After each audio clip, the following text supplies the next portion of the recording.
कुछ है, आज कुछ है।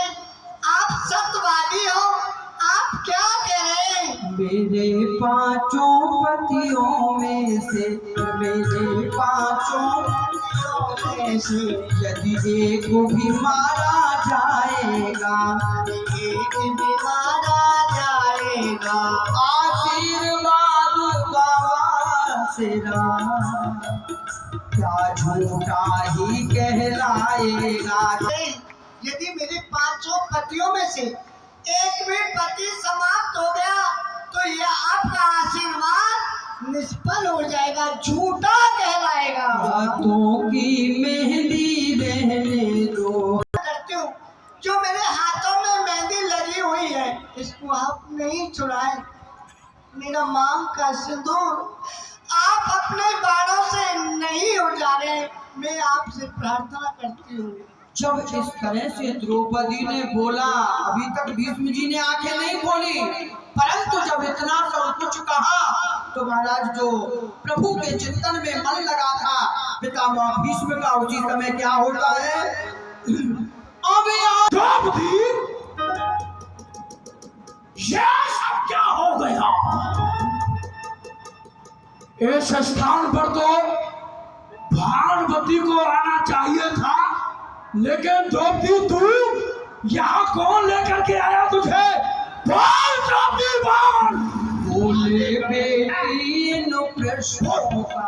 द्रौपदी ने पूछा ना, बाबा आपके कल की प्रतिज्ञा करते हैं या आज का ये आशीर्वाद?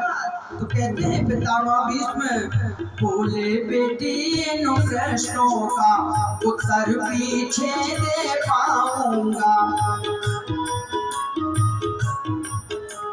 आपने मुझे अखंड सौभाग्यवती होने का आशीर्वाद दिया है और आपने प्रतिज्ञा भी की है, मैं कल के युद्ध में पांचों पांडवों को समाप्त कर दूंगा।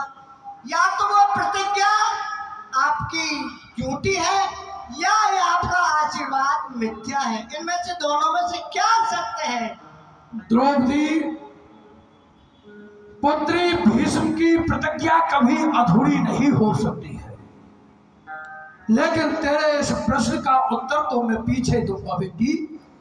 लेकिन इससे पहले एक बात खटकती है दिल में, एक बात खटकती है दिल में, हैरान है जिसने कर डाला, हैरान है।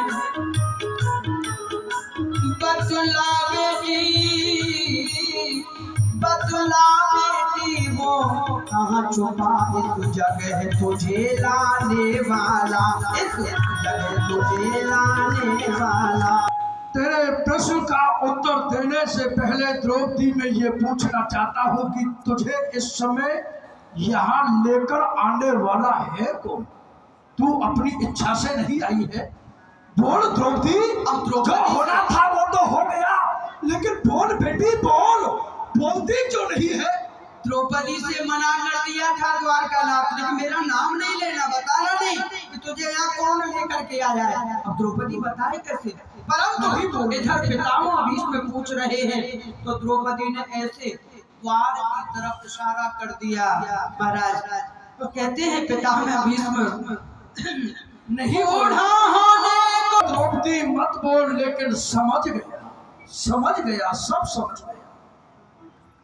वह छलिया नटखट बाल अवस्था से ही चोरी करता आया है। वह चोरी की आदत उसकी अभी नहीं छूट पाई है। मत बता द्रौपदी, लेकिन मैं कृष्णा तुमने मेरे कुल को, कृष्णा तुमने मेरे कुल को इतना पवित्र कर डाला है। द्रौपदी तूने मेरे इस कुल को धन्य कर दिया, मेरा कुल धन्य हो गया तेरे जैसी पुत्र वधू पाकर। तेरा रक्षक, तेरा सहायक वह अखिल ब्रह्मांड नायक परमात्मा है, तो बेटी तेरा कोई दुनिया में कुछ नहीं बिगाड़ सकता। तू अवश्य ही सौभाग्यवती होगी। अब मैं उस छलिया नटखट को देखना चाहता हूँ, आखिर उसे छुपा करके कहाँ आई है। बाहर आते हैं पितामह भीष्म और डोरी पर आकर के देखते हैं द्वारकानाथ महाराज बाहर आकर के जो देखा डोली का दृश्य निराला था। डोली का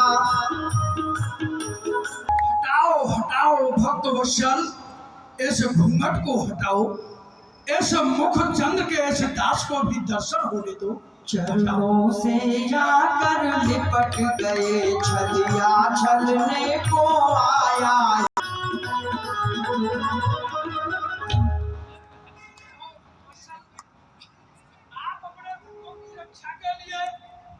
कैसे कैसे रूप धारण करते हैं। आए तो आपने ये विचित्र ही रूप धारण किया है, दासरी का रूप।